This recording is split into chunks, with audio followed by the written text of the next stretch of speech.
Hi et, for today's sudan magluto tag century tuna afritada. Morning mga ingredients et carrots, patatas, kamatis, bombay, ahos, toyo, bitsin, asin, chili powder.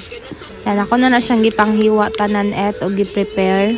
Magsugod na tag sa salamas et butang na tag mantika. Then sunod kay ang kamatis. Ato lang ipakaramila isang kamatis et na natong ipadaplin. Paguman kay sunod na nato ang ahos ug bombay. Then pag ma-brown na siya et kay ato na siyang ihalo sa kamatis. Then kay sunod kay ang patatas ug carrots. Sabay na to na siya gisa sa lamas et kay gahi man guna siya. Then pag taud-taud na et kay butang na to ang century tuna et.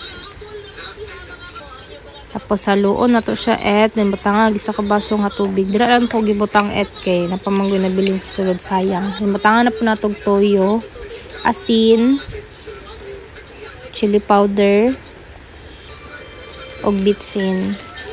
Gamay lang na bitsin. Then haluon na to siya et pag maghaloan na et kay atong takluban. Pag mabukal na siya et kay ato lang na siyang taod-taoran. Then pwede na siya et. Ito na haunon.